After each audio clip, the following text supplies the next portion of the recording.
Hello and welcome to PGurus channel. I'm your host Sri Iyer.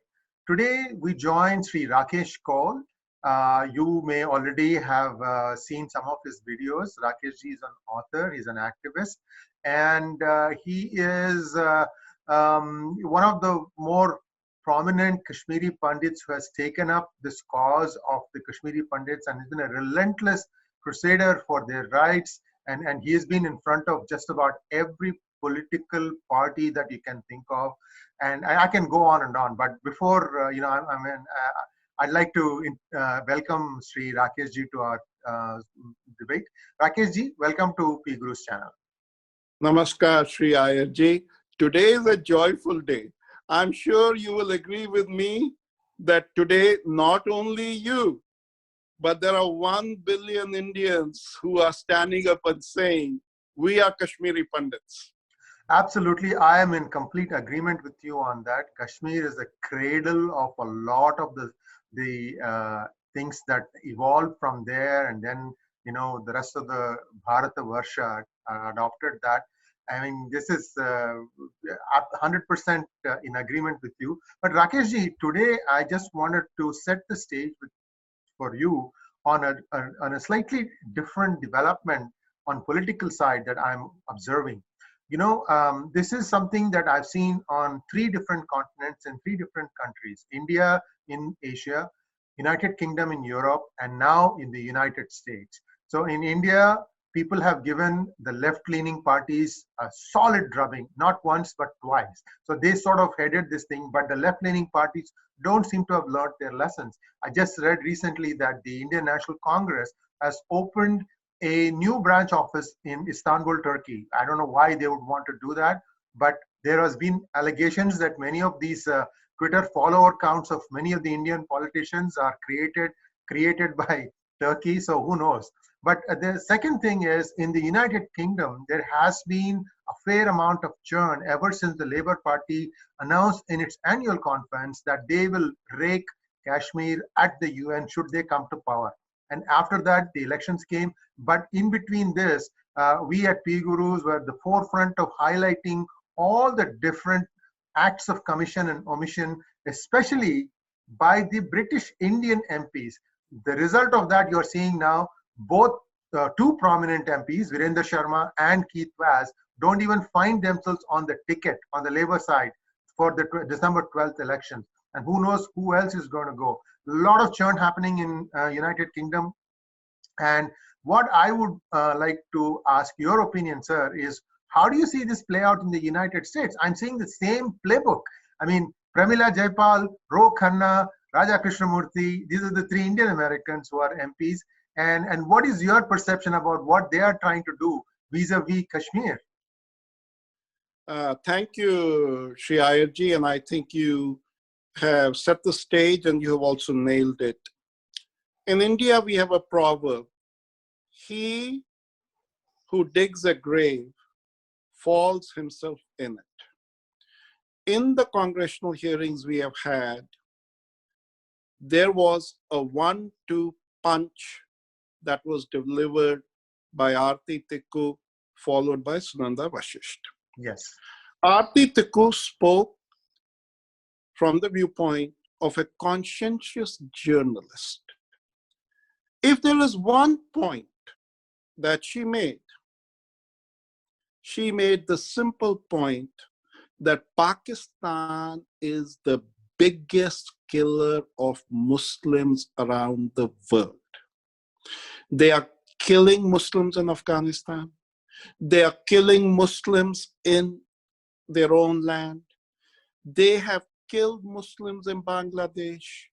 And as Aarti elegantly pointed out, they are responsible for directly killing 15,000 Kashmiri Muslims in Kashmir. She was followed by Sunanda Vashisht. Sunanda Vashisht spoke as a Kashmiri Pandit. She did what is the only weapon that Kashmiri Pandits wield. It's a ferocious weapon. And that is that she spoke her truth. And her truth firmly established that Pakistan and its Islamist supporters in the valley are single-handedly responsible for the genocide of the Kashmiri Pandit civilization in Kashmir. Now, this 1-2 punch that has been delivered has had huge implications, which I will discuss with you. So, this 1-2 punch that Aarti and Sunanda delivered at the congressional hearings, this has huge implications.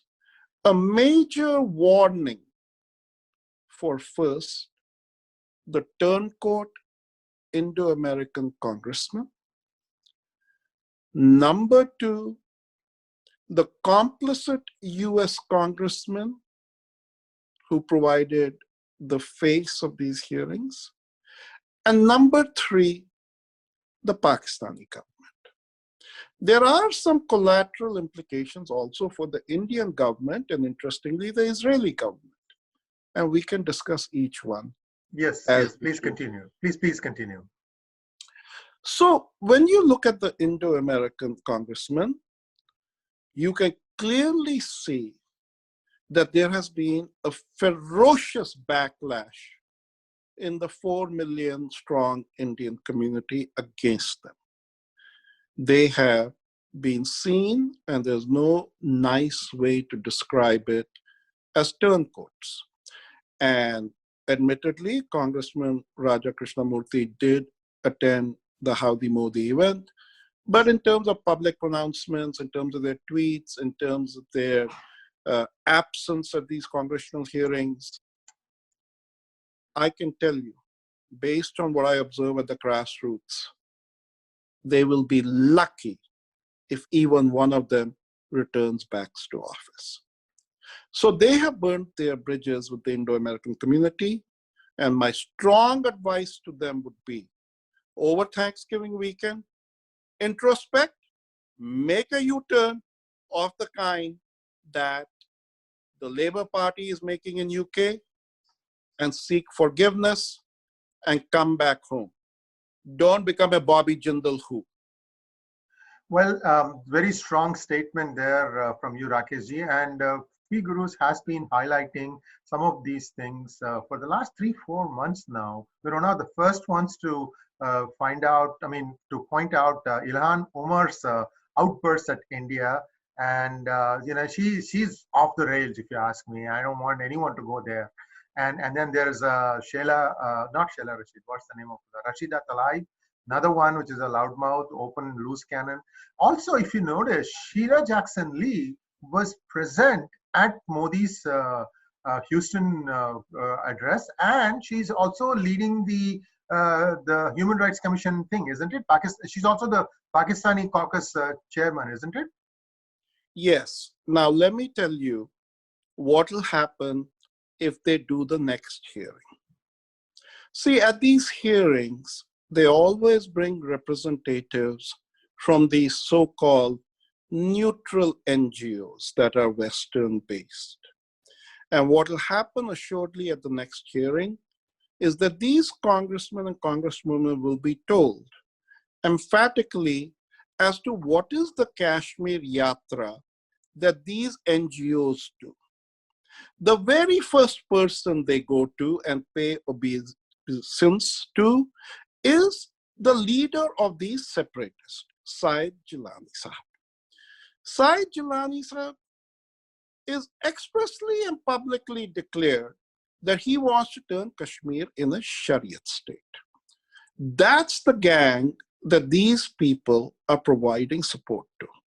Furthermore, they will be told that Syed Jilani, who these NGOs go and essentially bring his message to the West in a sanitized form, is the same gentleman who personally led the prayers and mourning for Osama bin Laden. Once these antecedents of these people are exposed, let me assure you, these US congressmen will have no place to hide. And you are seeing some of the palace intrigues that are going on. Senator Sanders also comes out and makes a strong statement. So does Senator Warren, and I think Kamala Harris, Senator Kamala Harris also said that.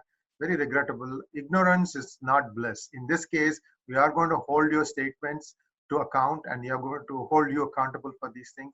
And if they don't do an about turn, and they have to demonstrate that they have change of heart, and they have to give a strong statement, all of them together, sign it and say that we were not informed of the real facts on the ground. We take back our statement, and we support India in its endeavor to make sure that the entire country is under one law and one constitution. And if they don't do that, basically that means they either are ignorant or they don't want to acknowledge reality. Either way, I think this 4 million vote bank is a lost cause. I think this 370 is on the singular events that I have seen, Rakeshji, that has united everyone from Indian diaspora, not only in India, but also abroad, who all said, yes, this is one of the best things that the government did, because it takes guts to do it. 70 plus years, Kashmiri Pandits suffered. And finally, somebody has the guts to do it. And this is how the world responds. Yes, there is a cabal that is sitting out of allegedly Qatar, and this is the one that is funding all these things. But be that as it may, it's not going to help. This funding is it's like a tap. It's going to dry up the moment they see that there are no dividends coming. Now, Rakeshji, you've had some personal interactions with some of these congressmen and women, right?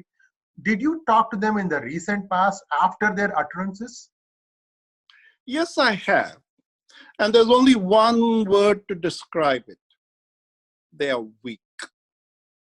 They are weak, and they are also not very strategic. It is true that the Pakistani Islamist lobby in America is more organized. See, when we go to our temples, we don't go there to do politics, right? So we don't have institutions that every day, every week, organize us for political ideology.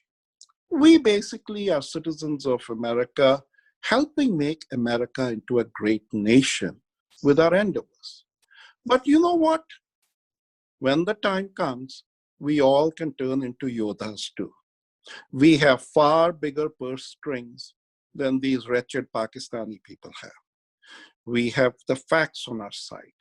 And as we marshal our resources, what these congressmen will find that we will be the decisive swing factor in their elections, not counting for the fact that morally they should feel ashamed that they are basically, in the guise of being pseudo-human rights advocates, they're basically aligning themselves with jihadis who have practiced terror and who have committed genocide. All this embarrassment awaits them if they don't do what you just said, Sri IRG, because the gloves are out now and it won't be a pretty sight. And thank you, Rakeshji. And viewers, we have put out very detailed reporting from the ground of all the 3 distinct areas of Jammu, Kashmir, and Ladakh, where independent observers spent some time, talked to every possible stakeholder, and have come back with very objective appraisal of the situation on the ground. And these are all there for you to read. It's at PGurus.com. I'm sorry to beat my own drum, but I have to tell you where the documents are. The second thing is, you notice that after the mobile calling services were enabled, there were a slew of attacks. Innocent people were killed. So this is the most important reason why internet is not being enabled. I think these senators who are mouthing off, and I'm really shocked at someone like Senator Sanders, who I thought was a knowledgeable person, for him to come and say that there is freedom of expression missing in Kashmir. Look, this is a third world country. India doesn't have the technical news to figure out if a new app is being used to disseminate information from across a border. That has been proven. I have another hangout with Savio Rodriguez, who is the editor of Goa Chronicle. He himself went to Kashmir, and he told me a couple of things that I want all these people, the senators, their aides, to understand. couple of new things that have come out. Number one, smuggling of goods, drugs is happening now, except it is happening with women who are crossing the border from LOC. They are under burqas, they're completely covered, nobody can touch them. There are no female police women at the border to check them. So there is something going on there that needs to be, fixed right away by the Indian government. Number two, there are new apps. These apps, I don't know how they made it to the Kashmiri side. These are apps like WhatsApp, but they are in the private domain. Nobody knows how to crack the encryption. So this messaging has been prevalent, but people say that that was the reason why they could assemble the stone pelters at such a short notice. So internet is not coming back on anytime soon, I don't think, because they need to understand, the diaspora, the people in Kashmir need to understand they have been fed the wrong stuff for a long time. They need to understand that this is all wrong. They need to change their mindset. So moving forward, Rakeshji, one of the suggestions that people were saying was, now anybody can buy land in Kashmir, right? So, but before that, don't you think there should be a truth and reconciliation commission of some sort to make sure that the past things have to be addressed? Like, for example, how many of the Kashmiri Pandits, they were, stolen of their property at fire sale prices. Some people weren't even given a chance to, they had to just leave with their clothes on. So what is the thinking in the government in India on this? Do you have any idea? Yeah, so I'll first make one point about the US, and I'll make one point about India. See, in the US, we should not leave the job half finished. One of our colleagues has organized a joint Jewish Kashmiri Pandit seminar in Toronto. We are working with him to see if we can create that same format in the major cities of the US. That will be a way for us to get our narrative into the mainstream media, which until now, they have conveniently ignored. So I want to make sure the message goes out that let us not leave the job half finished. We have to be relentless in slaying and cutting off the head of these snakes. So we have to do more headhunting.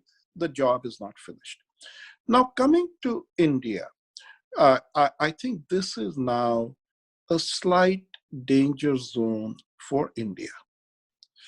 There is being unlocked such massive emotion that is visceral when I said there are 1 billion Kashmiri Pandits today. The time is now right for Prime Minister Modi, who has shown such enormous sensitivity to the Kashmiri Pandit cause, the first Prime Minister to do so. His first words at the Howdy Modi event to us when we met him was, "Aap Kashmiri Panditon ne bahut suffer kiya." So now he has to turn his words into action. The nation wants him to provide restorative justice. I estimate the loss to the Kashmiri Pandits, the windfall genocide profits to the Islamists of Kashmir at between $3 to $4 billion. Out of that, land alone may be anywhere from 500 million to $1 billion. So restorative justice has to be now implemented.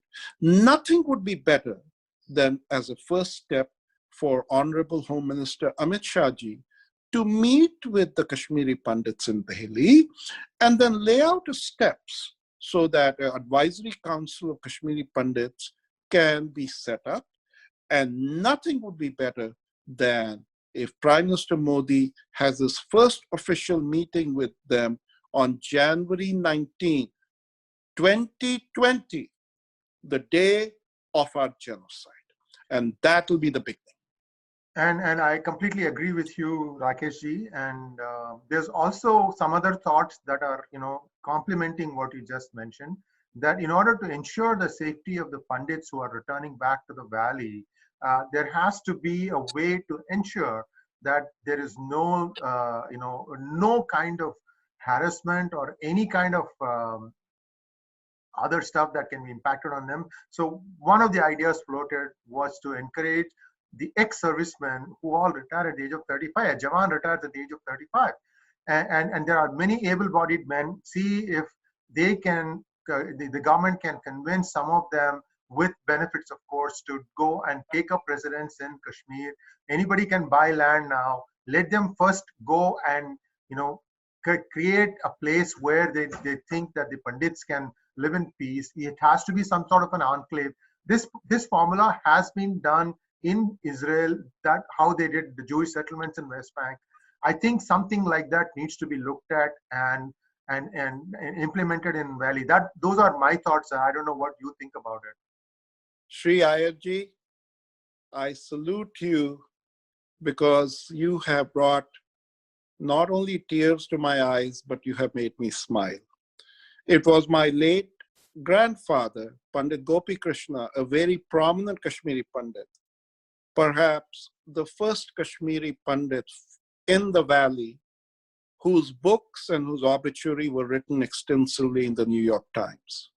It is who, in a very strong letter to the then Prime Minister of India, wrote that if any Indian army man has served in Kashmir, lost his life, or in any way sacrificed in any way, that Indian army serviceman and his descendants have first right to the land of Kashmir, because they made sacrifices greater than anybody else who resides on that soil. That recommendation from the Kashmiri Pandits still stands. If you have served in Kashmir, if you have sacrificed in Kashmir, then you, our brave armed forces members, you are entitled a land in Kashmir. Yeah, it's a very emotional statement and a very strong statement to Rakeshji. And, advice is cheap. I agree with that. And we are giving unsolicited advice to the government of India. But the important thing that the government, whoever is watching it, should take away from this is these are earnest, implementable proposals, not pie in the sky kind of ideas. These are doable. And I think as a country, India will want to see that whatever has started in Kashmir has seen through, and the progress that the rest of the country enjoyed needs to permeate into Kashmir also. And the Indian diaspora has always been for such causes. If there is investment to be needed, as long as the diaspora is convinced that there is a clear, transparent way to track these things, I think we'll all open up our purses. I don't see any problem with that. But Rakeshji, Wait, Sri Aarti, I'm going to interrupt you. Yeah, please. I just want to make a supplementary point sure. that I think may surprise your viewers. If the government of India firmly works with Kashmiri Pandits to provide restorative justice and return back to Kashmir to their homeland, something wonderful will happen. See, Sri Ayerji, there are many, many, many nationalist Kashmiri Muslims. They don't think the government was serious because the government was in cahoots with the Islamist separatists. The government was paying money to them. The government was providing security to them. Now, if the government says, I am going to work towards the return of Kashmiri Pandits who are true nationalists, then the nationalists of Kashmiri Muslim community will also take heart. And you just watch how these Kashmiri Islamists, separatists, how they will get isolated, marginalized, squeezed out, and then of course the diehards will be shot dead. And yeah, I think that's a very good prognosis of how things will play out. Let's hope, for the sake of Kashmir and Bharatavarsha, that these proposals get implemented. It's a tall ask, no doubt, but the hardest step has been taken. Article 370 and thereby 35A got abrogated. That was the hardest step in my opinion. I think everything else is easy compared to that. Thank you very much for being with us, Rakesh ji, and we'll be back with more such interesting conversations. Thank you, Sri Hayarji. There is one more hard step. We have to recover Pakistan-occupied Kashmir. You and I, we are going to go to Sharda Peeth together to Goddess Sharda Devi and pray to her together. Yes, and I will be more than happy to undertake that pilgrimage with you, Rakesh ji. It has been a pleasure having your company, and it gives me immense satisfaction that there are few of us committed Sanatanis who want to know, who want to do the best for our dharma, and we would like to see this dharma spread across the whole world, because it is one of those easiest things to follow. There is no religion here; it's just eternal flow. Sanatana Dharma, it literally means eternal flow. Dharma has many meanings. I like to think of it as flow because we don't know where it started. We don't know where it's going. It's not going to end because it has survived every onslaught that has been directed at it. Thank you very much. And one other thing, Sri, I know you want to end it, but one other thing, because you have talked about Sanatana Dharma and because you have talked about the wisdom Kashmir, I want to share with you something fascinating. The Sutra of the Mad Siddha from Kashmir, a translation that Mark Dishkovsky from Benares has provided. In there, he talks about the core of that sutra is what he talks about, Mahasahas. Mahasahas is not great courage only, it is great audacity. And what the sutra says is, when you demonstrate great audacity because you stand up for what is ultimate truth, then there is an eruption. There is an eruption of consciousness. It swallows everything inside it. And what Sunanda Vashisht did, and what we are doing as 1 billion Indians come together to finally make Kashmir the cradle of Sanatana Dharma, it is this movement of great audacity that we are experiencing. You and I are really fortunate we are living in these times. 1 billion Indians and Hindus. We're truly fortunate. 1.3 billion Indians and 1 billion Hindus. We're truly fortunate we are experiencing this. Onward and forward. Thank you very much, Rakesh ji. Namaskar and have a great day. Namaskar.